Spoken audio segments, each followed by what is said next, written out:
mention, if you came in after I said what I did a while ago, I apologize again. We don't start late, but appropriations decided they need to get the mid-year budget out this morning, so they called a meeting yesterday at the same time the Ag Committee always meets, and evidently about half the Ag Committee is on appropriations, and when the speaker got through scolding everybody yesterday that's on appropriations for not showing up, I guess some of the Ag Committee members got nervous and decided they need to go to appropriations. So Terry said the meeting wasn't going to last long, and he would send the Ag people up here as soon as they let them go from 341 down yonder. We have to have 8 people to conduct any business, and we got 8 now. So, yeah, Emery, would you mind saying a prayer? And again, I apologize to y'all. We don't start 15 minutes late normally. Let us pray. Heavenly Father, we lift you up, and Lord, we praise your name. We thank you for all the blessings, Heavenly Father, that you have blessed us with. We pray for an open mind, that, Lord, that you'll help us to make the proper decisions. We pray for our families as we're away, that you put your shield of protection around them, that, Lord, you hold them. Lord, we love you. We pray all these things in Jesus' name, amen. Thank you, sir. We have a couple of little old things we got to do every term. One of them is adopt the rules. Is this thing buzzing or? One of them is adopt the rules, and y'all all have a copy of them in your folder. Nothing changed from the last time. Although I'm seriously thinking about knocking the quorum down to about 3 instead of 8. So, but I don't think the lawyers would like that. But anybody have any questions on the rules or anything? Or if you don't and think they're all right, somebody make a motion to approve them. I'll second. All in favor say aye. Aye. Opposed, no. All right, Miss Susan, you got to sign these things too.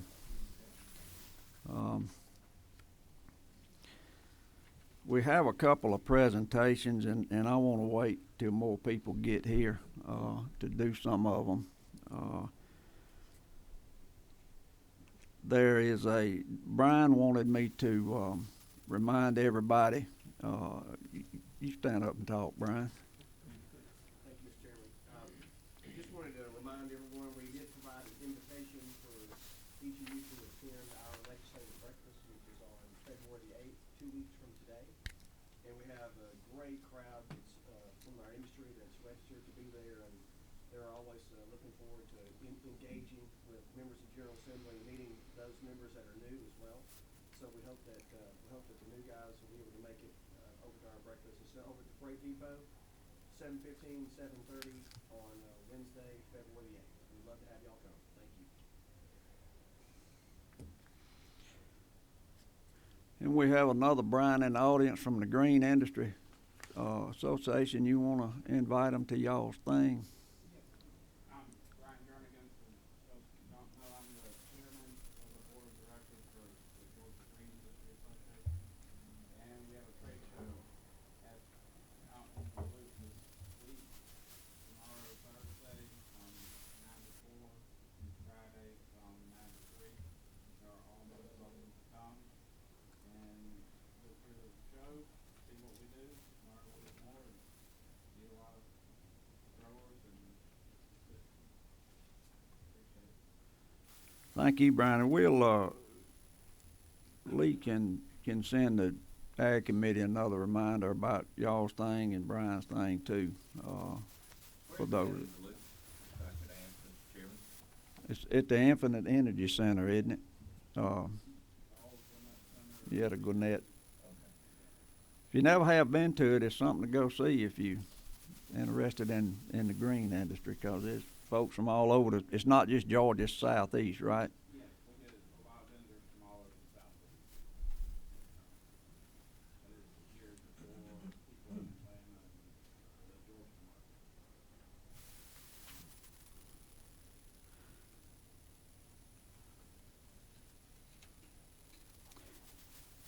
we may just have to stand at ease a minute till the folks that write the checks get through. I want to introduce Matt and Mr. Bill, but I want to wait till everybody else gets here.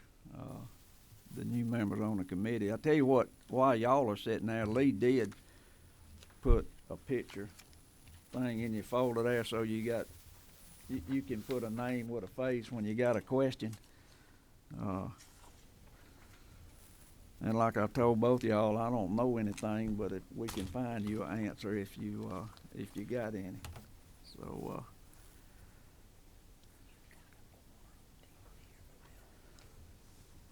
I tell you what, Clay. Yes, sir. Why don't we just go on and do your bill while we got a quorum here, 'cause the rest of the crowd ain't gonna argue about it. Okay. Uh, You're assuming this part of the crowd's not gonna argue about it, but I'd be glad to, Mr. Chairman. Would you rather me come up to the front or you- right here? Whatever you wanna do. Okay, if I stand right here, that'll Yeah, be okay slide with one of you? them mics around. Which one you got? Please let me get Emery's. Yes.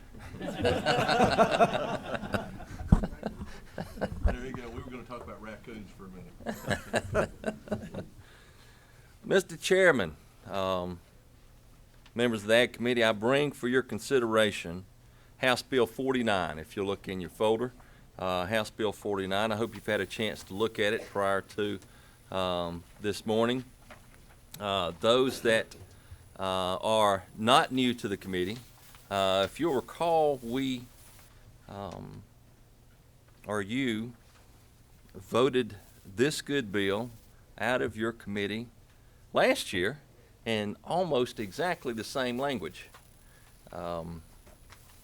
As many bills happen, good bills go to the Senate to die, and this was one, and it will, I think we have cleared the way for it to make it on the other side a lot better. As a reminder for those that are new, I'll go through the legislation and give you the highlights. This legislation is designed to protect Georgia's livestock producers. We have something over 20,000 livestock producers in the state of Georgia. Currently, license of the livestock market dealers are valid for a lifetime, and they're issued free of charge. The problem is Department of Agriculture really does not have a good handle about how many dealers we have and the financial condition of the dealers that we have. This is a request from the Department of Agriculture, and is to help them provide more efficiencies and protections for the cattle producer in the state of Georgia. Also, when the original code section was written, online dealers were not around, and so this bill actually addresses online dealers as well. This legislation requires dealers and livestock market operators, which we know as cattle barns, to obtain a license. It is a triennial license of not more than $25 for livestock dealers, which used to be called brokers. A lot of these will be pin hookers that you'll see around the livestock barn, for those that are familiar with the livestock barns and terminology. And they will buy cattle on behalf of another person without actually taking possession. And the livestock market operators are the actual, well, wonderful. Are the livestock barns. There are, Doc, would you help me? There's like 20, is that right? Is there 20 in the state now? 23 in the state now. So this will be the livestock market operators. Included in on line 26, if you will peruse that, it includes as a dealer, those person engaging or in facilitating, including by electronic means, which is where we get the internet dealers.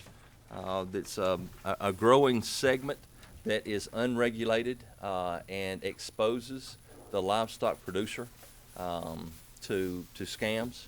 And so this does include those conducting business over the internet complying with this regulation.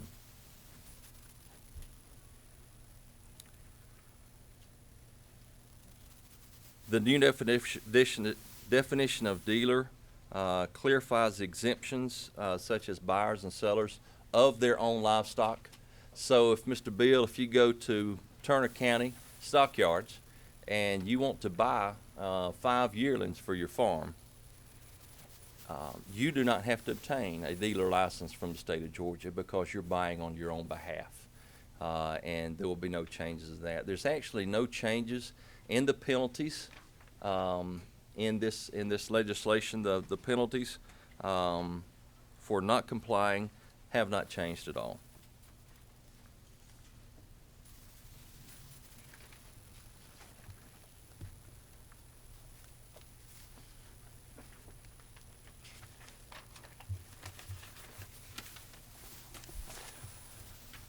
One of the key points in this legislation is that it expands the definition of surety to include banks and other lending institutions. That's up at the very beginning of it, around 47, line 47. We're including banks and lending institutions as those that can provide a surety, whereas before it was just a bond. Now it could be included as a certificate of deposit or a letter of credit as well.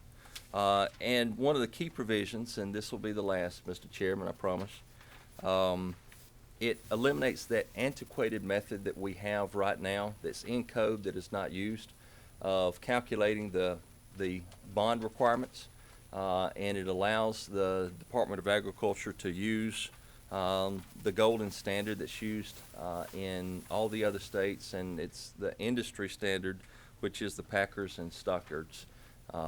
So it puts us on a level of being able to make this surety requirement in line with industry standards. So, and I will stand for any questions, Mr. Chairman.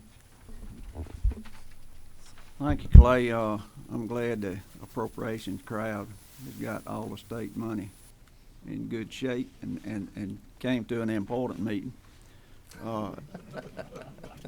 If anybody has any questions for Clay, I'm sure if he doesn't have an answer, he wouldn't mind Dr. Cobb or Bo, either one, answering on behalf of the department. So does anybody have any questions about the bill?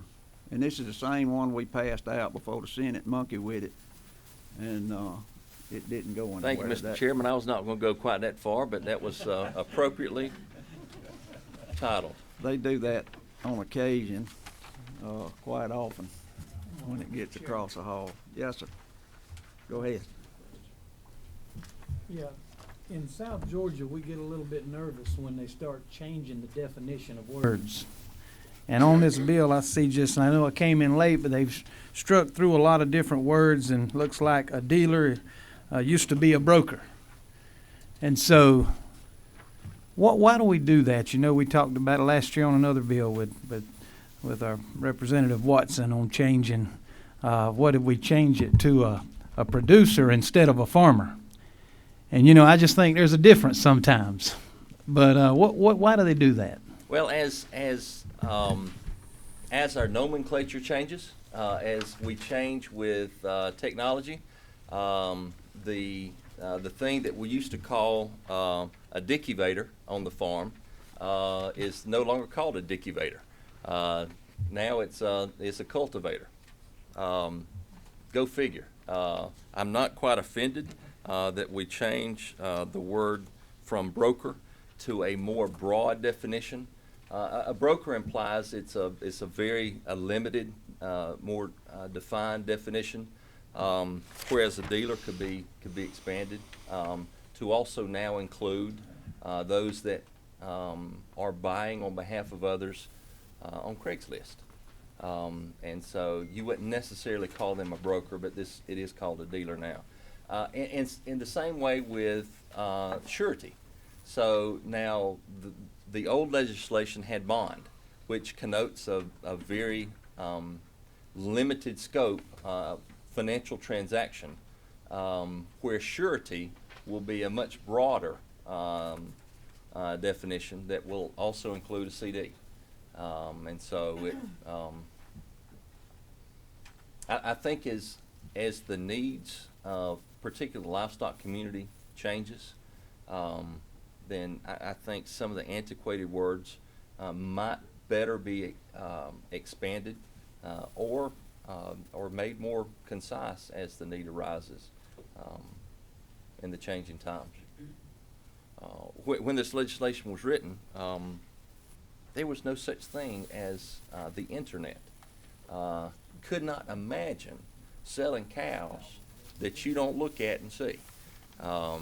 If you're good as, and I'm sure Representative LaRicca, you've been to a sale barn where you sit around the ring, and so people jockey to see how close they could get to the ring without getting the finer points of the animal coming off on you, so you can still see the definition of the muscle. And years ago, you would have my grandfather years ago would have no idea of how you could buy a cow without looking at it, or buy a cow that is 50 miles away, and it does change over time. Thank you for that question, though, Mr. Representative. Was that enough? Yeah, but I'm in the office with him in the morning. I'll make you tell it a different way when we sit down privately. They're gonna start calling cows something different one day too. Sam, you got a question? Yes, Mr. Chairman, thank you. Representative, hadn't we had some instances across the state since we talked about this last that have affected some producers and dealers, and to make this more important to get done this time, because we didn't do it last time, and we've had some problems since then. And you may have mentioned it earlier, but I may have missed it. I did not mention it earlier, and I thank you for bringing that up, Representative Watson. And it is true. So one of the tactics that people use, and they generally don't use the the gold standard for buying cattle. They'll use Craigslist now if they wanted to scam someone. So they'll put a list. They'll put an ad on Craigslist, believe it or not, on Craigslist to buy cattle, and they'll say needing to sell a small herd of cattle. Been on my farm for 6 years. It's 3 Black Angus, 2 Limousine, and a Angus bull. And the cows are bred 3 months bred, and so then someone will call them from the ad and say, "Hey, I'd like to look at your cows." And he says, "Why are you selling them?" "Well, I'm having trouble on the farm, and I've got some health issues," or whatever it will be. It'll be something I need to sell these cattle. And so what they'll do is they'll negotiate a price, and upon negotiating the price, then he will call a picker at a stockyard, and they will buy cattle off the stockyard and that have come through. Not off the farm. It's come through where all the cows have been and picked up some disease, and perhaps they're bred, perhaps they're not. And there's no recourse for that. They indicate that they're reputable when they're really not. There's other examples involving pickers and dealers off of the stockyard that have caused heartache for livestock barns. It really is difficult when farmers do lose a livestock barn in their town. Mr. Bill and I were talking this morning about the one in Americus, and it's wonderful to have a livestock barn nearby that you can sell your cattle at. This is going to help the producer and the livestock barns. So thank you, Mr. Representative. If no other questions, I'll. Anybody else have any questions? Thank you, Mr. Chairman. Thank you, Clay. This is, like I said, the House passed it out last year. The Senate monkeyed with it. It didn't get signed. And it's really a protection for the producers and the livestock market is what it amounts to. So if there's no other questions, anybody have a motion that would like to make one? Yes, ma'am, Miss Susan. There's a second. Got a motion and a second. All in favor say aye. Opposed, no. All right. Well, thank y'all all for getting here. We can move along a little faster now. And again, I apologize to all of y'all that sitting in the audience because we don't start late, but we did today. I know Kathy, where's Kathy? She's got to go get donuts out for all the spoiled folks down in the chamber. So Kathy wanted to talk to us just a second. Personally invite all of you to the tour today to Flowers Baking Company, which is one of our members. They're a fantastic Georgia company in Villa Rica that we're going to go to today. The Department of Ag has been gracious enough to get a van, so it's not adjournment. We're going to head right over to the courtyard. They've got lunch waiting for you over at the baking company, and we're going to do lunch and a short tour. You're going to get to meet some great folks and watch the bread being made. They do all the buns for McDonald's and Zaxby's and Chick-fil-A. They do lots of different breads, and you're all going to go home with a great big goodie bag and be a wonderful spouse when you get home with this fun goodie bag. So we look forward to seeing you right upon adjournment. I know that's a little bit nebulous as far as what time we're going to get out, but as soon as we're done, if you can just go right over so we can get you started and get you some lunch. Thank you so much. Thank you, Kathy. And we were gonna meet at the guard shack for all those that's going, but now we decided to keep the guards happy. We're gonna meet over in the ag courtyard, which is right kind of down behind the ag building. And flowers, like she said, that's Marita and Wanda and who knows what else, and they make the crimpets and the candy cakes and Chairman's favorite, the yeah. So anyway, if you have told us you're going, we're glad you're going. If you have said you couldn't go and decide you can go, that's okay too. But we kind of need to know, and if your spouse wants to go, that'll be okay too. But we kind of need to know to get the transportation done. Thank you, Kathy. how much we're going to settle you across to We have a couple of new people that work for us or with us. Neleon Rivera, where's Neleon? Oh, there, stand up, huh? She is our committee aide down in 228. So if you ever need anything and can't find Lee or me, or she can handle it. Also, we are losing the only person I've ever had that is the person that keeps us straight and explains this lawyer language legislation in non-lawyer language so I can understand it. The ag department is lucky enough to get Tracy Atchison to go work for them, and she has done a fantastic job for us as far as keeping me straight on what issues we need to be dealing with. I guess you're the only one I've ever had in 13 years, isn't it?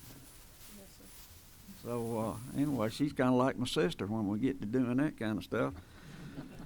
But we are getting Alicia Bohannon, who is going to take up where Tracy left off. Bo, I'm jealous of y'all, but congratulations for picking up somebody like Tracy. It's going to be better. Tracy's phone number? Do what? I said, does she have Tracy's phone number? I'm sure they do, yeah, when she's got a question, yeah. And everybody knows Jeremy. He writes all this lawyer language for us, and but he's pretty good about getting it right. We have two new members on the Ag Committee, Mr. Bill McGowan from down in Americas, and Matt Gertler from up in Tiger, Georgia, which is where the wine is, Rabun County. So we're glad y'all are here, and rather than taking up time introducing everybody else, y'all can look at the picture that Lee's got in the folder there and figure out who is what. There was a change in the vice chairman. Miss Susan Holmes is now our vice chairman, and already working herself to death on some of this stuff, so thank you. Since Buddy got to be, I did that. Since Buddy got to be a chairman, congratulations to you, sir. And now the two Bryans, y'all stand up while we got a crowd here and say what you said a while ago. Do it again. Yeah, and then we'll get into the citrus stuff, if that's all right. Thank you again, Mr. Chairman, members of the committee, Brian Toller, Georgia Agribusiness Council. Just reminding everyone, you should have received an invitation to our legislative breakfast on February the 8th, 2 weeks from today. We'd love to have you come. We've got a great crowd coming. And, Mr. Chairman, if I could, I'm just going to go ahead and introduce Hunter Logan. Hunter's on our staff, the Agribusiness Council. Many of y'all already met him, but anything we can help you with is fine. Every one of us will be happy to assist and love to see you on February the 8th across the street at the training depot. Thank you. All right, Brian? Brian Jernigan, chairman this year for the Georgia Green Industry Association, and also mentioned work at McCorkle Nurseries. Some of y'all may know Cedar. So we have a trade show, the industry, and up in Duluth at Infinite Energy Center that's going on tomorrow and Friday. Tomorrow from 9 to 4, Friday from 9 to 3. We want to invite all of y'all to come and look at what's going on in the green industry. There's a lot of different vendors from not just Georgia, but also from around the southeast that'll come to show what they're doing, what supplies they have, what plants they have. You see a lot of different areas of the industry. And at another meeting, Brian and Chris Butts are gonna come back and kinda give us a lowdown on what the green industry does. Also, I forgot, this is in y'all's folder. Lee is gonna start handing you, 'cause we got a note. So you may as well go on and tell her one way or the other, so she won't be worrying you. Today we have, a growing industry in the state of Georgia. Mr. Joe Franklin from Statesboro, who is Jan's boss, and grows satsumers and little bitty kisses or something, I think what you call them. And then Miss Linda Savelle, who is the chairman of the Citrus Association in Georgia from Sales City, is gonna do a presentation on citrus. And I went down to her place and learned a whole lot about the fact that we can even grow citrus in Georgia. 'Cause when I was at ABAC, all my roommates were from Florida, and then it turned cold, and everything around Ocala down are not orange trees anymore. So anyway, I'm proud to see that they are developing varieties that can be grown in as far north as around Cordele, right? So Miss Lindy, the floor is yours, and I apologize for you having to wait, but I wanted to get everybody here. Oh, that's great, thank you. Did want to introduce Joe Franklin. This is Kim Jones. He also is from Thomas County. He serves on the board of directors for the Georgia Citrus Association. Is it okay if I stand? Can you hear me? Okay. Well, we are excited to be here today to talk about this new industry, and thank you for having us here today. The big question is citrus in Georgia. Most people think citrus is California or Florida, but it's here. It's here in Georgia. So today we just want to highlight the things that people ask about citrus. First of all, what does it take to grow in Georgia? We hope to answer that. What's it cost to put in an acre in a grove? What are the potential returns? What are the hazards? There are some. How many trees are there in Georgia, as well as how many acres? Where are the trees being grown in Georgia? Who's a part of this industry thus far? How are we marketing it? And who will the industry help? Those are the things we hope to cover in the next few moments. Okay. So the question is, if you wanted to put in an acre of citrus in Georgia, what do you really need? What are the basics? Well, citrus doesn't like a lot of water, so you have to have well-drained land. Even though you would think it's a citrus, it's full of water, but it doesn't like what they call wet feet. And the next thing is it's backwards from that. Adequate supply of water, and I'll get to in just a moment why you have to have plenty of water to grow in Georgia. Of course, to irrigate, but there's also another thing, freeze protection. You need an ample amount of wind protection, and The next one is a biggie. You need a good APHIS-approved source for your trees. And then the last thing you need is 4 years of patience to nurture your trees so they get to the point of commercial production. It takes about 4 years to get there.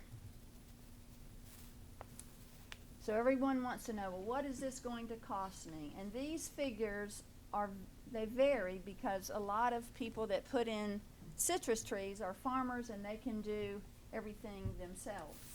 But this is the range, $33.50 to $95.40 an acre, and that includes your trees. There's always a variance with trees if you get 1-year-old trees or if you buy 2 or 3-year-old trees, depending on what the age of your trees. These figures are based on 145 trees an acre.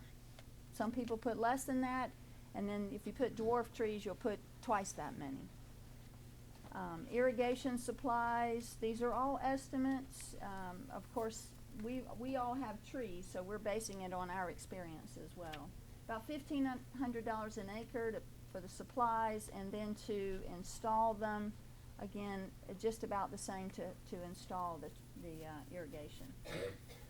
Land preparation, some people are taking land out of pine tree production. Other people are just taking the land that's already cleared and putting in trees there. So again, the preparation and the installation, that's about $20, you average $20 a tree. To install them, it's about $10 a tree, and then to clear it, it's about $1,500. And then, of course, you have other supplies to put in a tree. You wrap them to protect the trunk from, number one, from varmints, but from chemicals and other sorts of things, from cold. So we estimate that's about $400 an acre. So that's the total, $33.50 to $95.40 per acre. So you say, well, okay, if I spend that much money, how much am I going to make? Again, this is the potential returns based on 145 trees per acre. Now, you can't see it there because when we hooked up our system here, it kind of scrunched our PowerPoint together, but the average pounds per mature tree can range from 250 to 750 pounds per tree. 750 would be obviously the largest variety of tree and the largest variety of fruit. So, for instance, a grapefruit tree is in this picture on a fully mature carrizo tree. It would be 750 pounds. The average price per pound, again, that's been scrunched off, but it's 45 cents per pound to $1.35 per pound, depending on how the fruit is marketed. So if you take those numbers, 145 trees an acre, take the low end of average pounds, is 250, take the low end of what average price per pound is, 45 cents, and multiply that, you come up with $16,312.50 per acre. That's 145 trees. The harvest cost range about 10 cents a pound. It's about what it costs you, Joe, right? 10 cents a pound. It was a little more than 10 cents a pound. That's an average. Some people with 7 cents, Joe was a little more. So, now we obviously couldn't say, well, if you put in 145 trees and you do everything right, that you're going to make $16,000 an acre, because there are some hazards with growing citrus in Georgia. We experienced one 2 weeks ago, freezing temperatures. And to mitigate the death of your trees, you would do two things primarily. You have to have cold, hardy rootstock. Citrus trees are grafted. So you start off with a rootstock and you graft whatever variety of citrus you would want. Satsumas, grapefruit, tangerines, lemon, you graft them all on the same cold, hardy rootstock. And the second thing you do to mitigate freezing temperatures is to put in microjet irrigation. And if you look closely, this is a little grove in Mitchell County, You can see the little microjet irrigation stake there shooting out water to freeze the trees. And this is a scary thing. This was our first experience this year, freezing the trees. It just seems backwards. You're freezing it to keep it from freezing, but it works. The next morning when we went out and the trees were frozen, you know, we could see that they were still nice and pretty and green underneath, so it really does work. There are other hazards, pest and disease. So far, if you look at this grove that's pine trees behind it full of deer and other wildlife, but thus far, we haven't had anyone experience a whole lot of damage from deer. We personally had a problem this past summer when it didn't rain for weeks and weeks on end. Little fox came out in the field and chewed the little spaghetti tubes that come off of these microjet sprinklers. They were looking for water, so they chewed 75, 80 of them up looking for water. So we've got to figure out a way to keep little fox out of the field when it's a drought. One of the things that some people are doing is putting Irish Spring soap or human hair around their trees. But the bigger thing besides pest is disease. Citrus greening is, Mr. Chairman, you mentioned what happened in Florida. We don't have that problem here in Georgia, but we could if we don't mark our territory with good trees. We need certified nurseries to grow trees, and we don't need to allow trees in this state from diseased areas. That's big. I know with the increase in the number of trees being put in the state of Georgia, that could become a problem if we're not careful to watch who's bringing what in the state. So, trees by year. In the state of Georgia now, there are 20,724 trees that have been reported to the Citrus Association through county extension as well as our membership. That's one of the things when you become a member of the Citrus Association, you say how many trees, where it's being grown, when you planted them, and so forth. So you can see here, the earliest trees reported was in 2006, and it's gradually kind of gone up, but out of 20,724 trees, last year, over a third of that number was planted. So it is about to take off like a rocket. So 20,724 at 145 trees per acre is just 142 acres in the state of Georgia. So we've got some growing to do. Lots of room for growing. And this is the number of trees by county. And if you look, the largest would be Thomas County, and then next in line would be Bullock County. And there's 25 counties, and the other counties that have a few acres are listed below.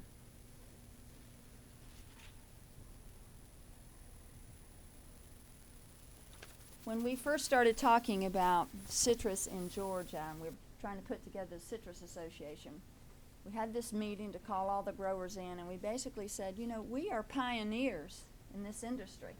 We're cutting a new path here and bringing something new to Georgia, and it's exciting. It's exciting to be a part of something new like this. But we have to remember, we're not in this alone. We're not going out on a limb, literally, by ourselves.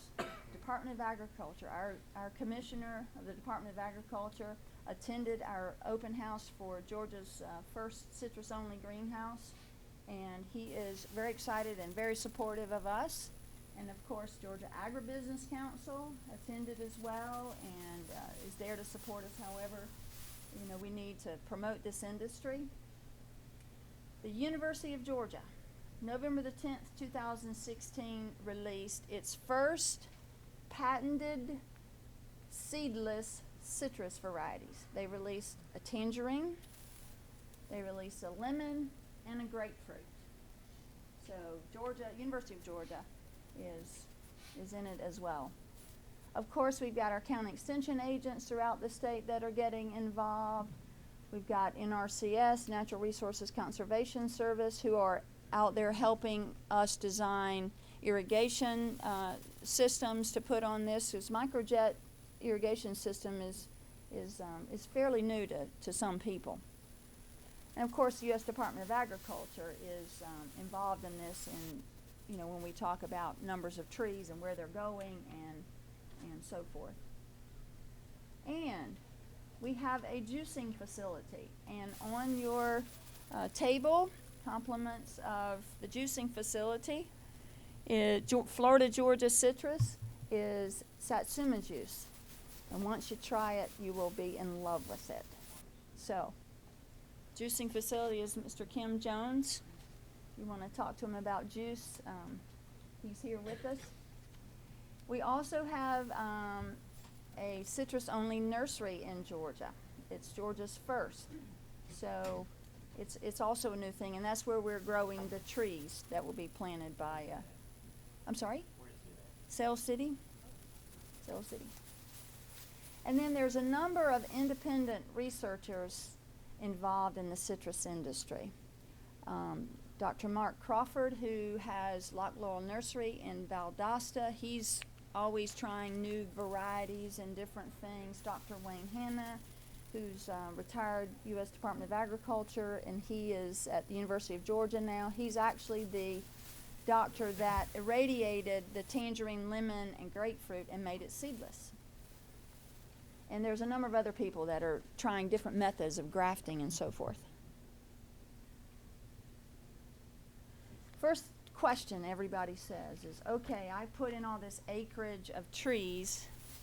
How am I going to get rid of this in 4 years after I've been patient and nurtured my trees? And one of the things that the Citrus Association has done has reached out to the school nutrition program.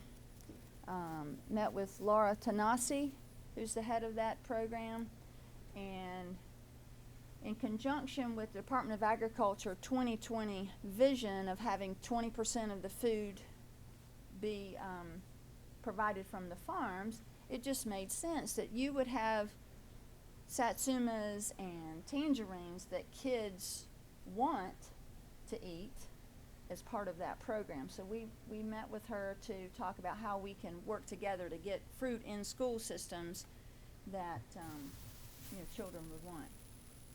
The information that they provide is there's 1.64 million children that participate in the school nutrition program. So if you gave each child that's in that program a piece of fruit every other day, because there are limitations on how many pieces of fruit you can give them in a week, but if you gave it to them every other day for the 3-month window that satsumas, I based this on satsumas, for the 3-month window, it would take 15 million pounds of satsumas to just meet that requirement. And a lot of people say, well, you can get that with 250 acres. When you get to 250 acres, you're going to be saturated. But the thing that the Citrus Association is looking at is not just our state. Once we provide children in our state this fruit, then there's all these other states that are going to want to be a part of that. There were 2 articles that came out. One is actually on the back of the Market Bulletin about the Citrus Association, and there was another article in Florida's Citrus Industry magazine. And the night it went out digitally, before it actually came out in printed version, we were getting brokers calling, Seal Sweet International calling, when can we come up and meet with the growers in Georgia? When can we come up and talk to you about the future? 4 years down the road. It's just amazing they're coming to us. And the reason is Florida's industry is dying, and they're having to import citrus from South America. So they're excited about not having to import. If we could actually grow citrus in Georgia to help fill the need that they have. So I think that's awesome when brokers are coming to you. And another thing that's come up lately our prison systems. We've been approached by a warden of a prison who's got some acreage near the prison. And what they're thinking is if we can get trees and have the prisoners plant them, we've got prisoners to take care of them, maintain them, that not only does it grow the fruit that we can serve in our prison system, but an acre of citrus trees would more than feed one prison. So they're talking about sharing it with other prison systems, which I think is great. And then it also would teach the inmates something about what they could do on the outside world after they get out. So it's a win-win for both of them. This slide is really something I think that's really important. Citrus can be a game changer for a lot of people, not just commercial growers. The University of Georgia, Dr. Wayne Hanna, when he irradiated those 3 citrus varieties to make them seedless, he did it for a give back to this state. He wanted every homeowner in the state of Georgia to have the ability to grow citrus in their backyard. The citrus that University of Georgia released has gone down to 0 degrees. That's huge. That's really huge. So just think if you could walk out your back door and have a tangerine, a lemon, a grapefruit, just right there in your yard. Wouldn't that be awesome? Be healthy. The next thing I have on here are farmers. Citrus I was doing the averages. If you take the number of farmers or the number of growers that we have now, because not everyone that's growing citrus right now is a farmer. They haven't done that traditionally for their livelihood. They're becoming farmers. If you put in citrus, you're going to be a farmer. You're going to learn a lot about agriculture. But the average is 2.5 acres per grower right now in the state of Georgia. So that's small. But there are people that are looking at putting in tens and tens and hundreds of acres. So citrus not only fits the small farmer, but it fits the large farmer as well. And it's something that seasoned farmers are doing, but there's a whole lot of young farmers out there that are looking for something that's a niche, that looks like a commodity that they can make some money doing. So it fits the farmer bill wherever you look. And then I've already mentioned Florida Georgia citrus, but these other new agribusinesses, One Dog Ventures is the name of the nursery in Cell City that's growing the University of Georgia stock, as well as some other varieties. And then, of course, Franklin Farm Satsumas. These are all new agribusinesses. There'll probably be packing sheds that are built, and perhaps other businesses to maybe not juice citrus, but package it differently. The juice is compliments of Florida Georgia, and that's Mayhaw jelly in the little jars. So when you go to Flowers, you can just put your jelly in there and have their bread with it, and you'll be all set. But anyway, they're new agribusiness. So the citrus is bringing a lot to the state of Georgia, not just fresh fruit, but other business and jobs and so forth to the economy. When all of us got involved in citrus, we thought, well, this is going to be an industry. This is not just going to be a few people putting in citrus trees and sharing information, because it's growing, and so we felt like there needed to be a citrus association. So October the 5th, 2016, we formed the Georgia Citrus Association, and this February, if any of you can come, February 27th, I should change that from annual meeting to annual conference, because we've already had to move the venue from 85-person capacity room to a ballroom at the conference center in Tifton, because it's an enormous response of people that are interested in this. I've put here the board members. We've tried to spread out, you know, who's serving on the board and not have it centrally located. If you notice here, there are people from Florida on the board.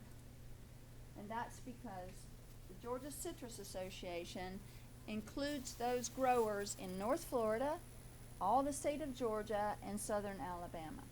So we've, you know, we've got a whole conglomerate representation on the board.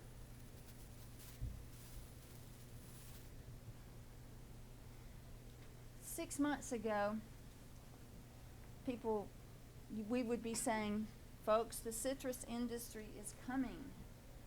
But when you start crunching numbers and you look, when you have the Agricultural Statistic Service contact you and say, well, I need your numbers on this industry. I need to know how many growers, how many trees, how many acres.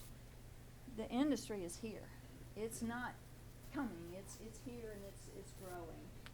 So this is some of the past, this season, Joe, these were your pictures from you know, his past production.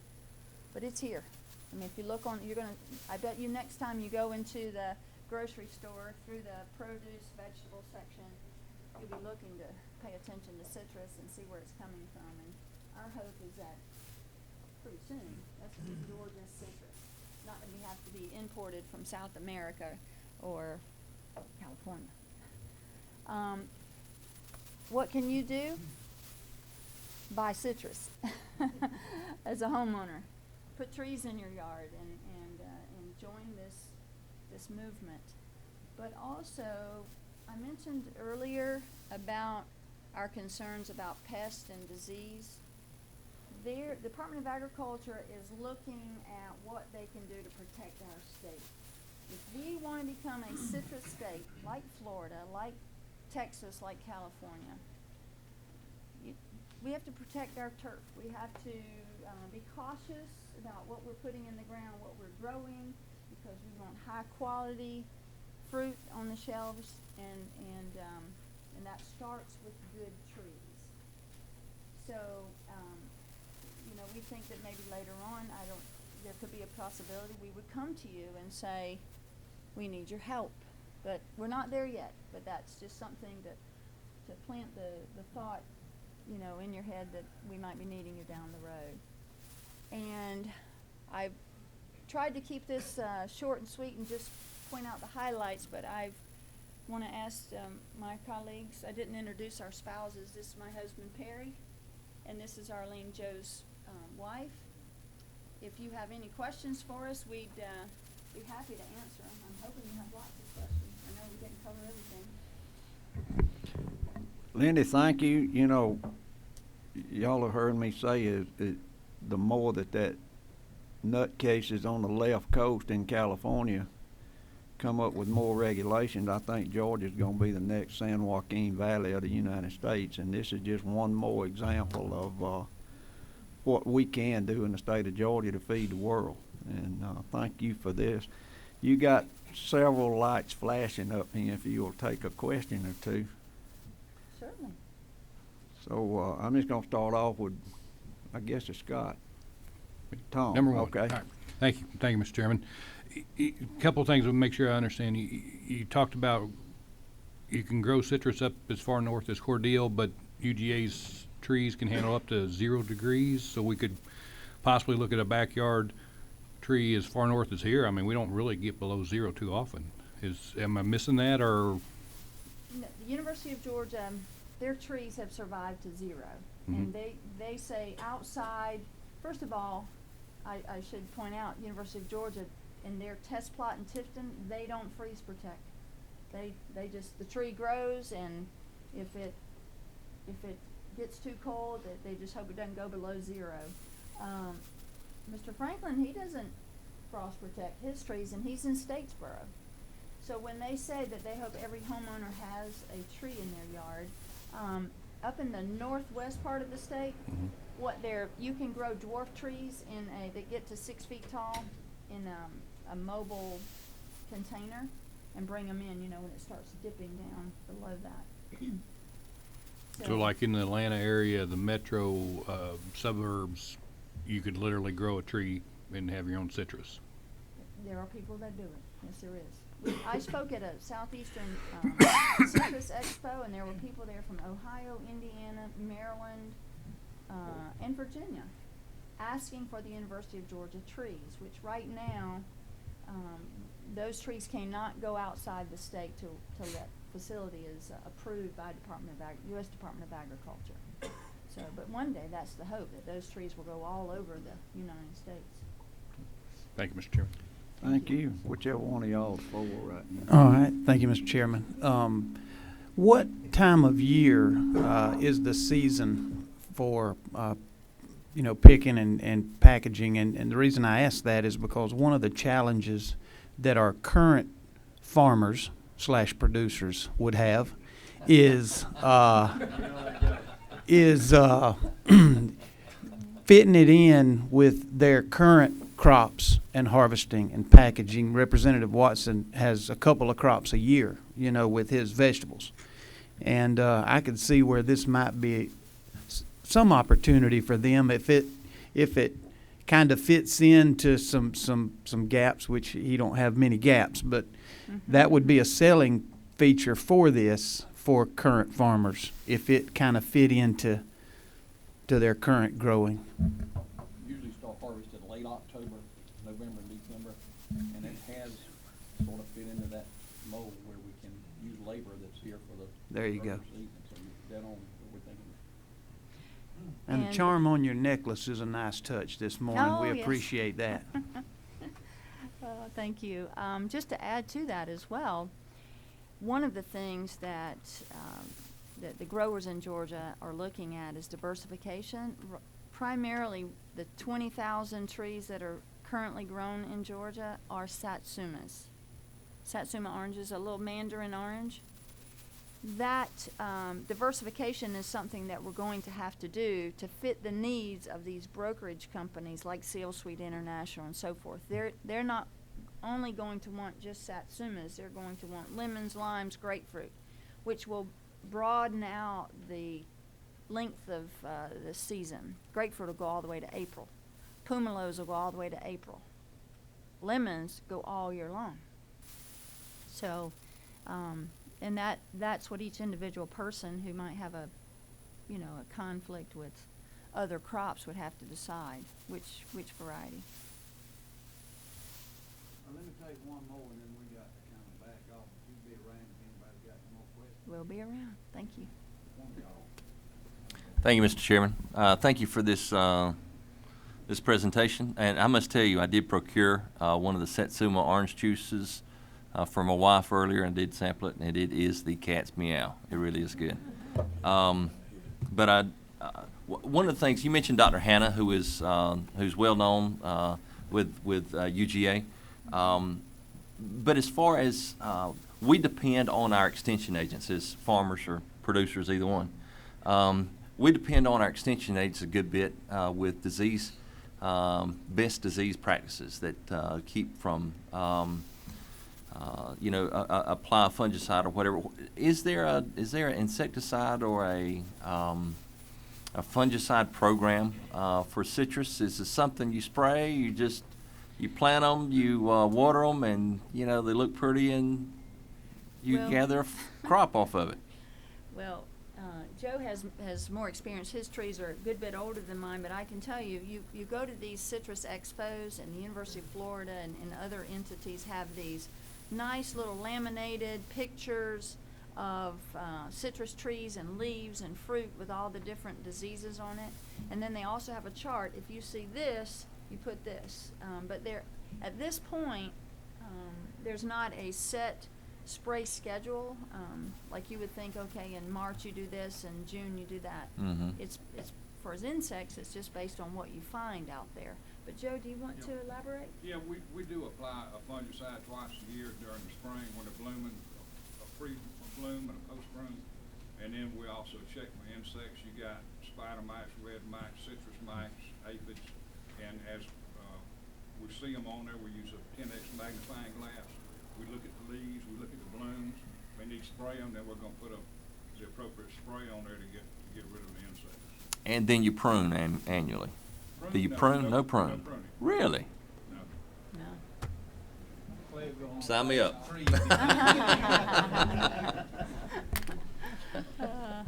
All right, thank y'all again for coming. I apologize again for starting late. For those on the committee, if you look down at the bottom of your agenda, that's just some countryisms that we started putting on there. It ain't got nothing to do with nothing, but, anyway, it might be a saying that you may can use one day. I was gonna get Alex to say something about the storms in Farm Bureau. You mind waiting till the next meeting, and maybe we'll know a little more since the governor's going down there. If you are going to Flower, as soon as these lawyers get through talking in the chamber today, meet over at the courtyard at the Ag Department. Right, Bo? Kinda down around. Right across MLK. Yeah, right straight across the street. Thank y'all again for coming, Lindy. Thank you again for this, and I gotta tell you, I was at her place a month or so ago, and Dr. Hannah told me to hand him a basket of lemons. Well, I couldn't tell the difference between the lemons and the grapefruits that the university had propagated. So, I mean, the lemons are this big, so that's what we got to look forward to in the state of Georgia. So, thank y'all again for coming. If there's anybody got anything else, then we'll adjourn till we need to do something else.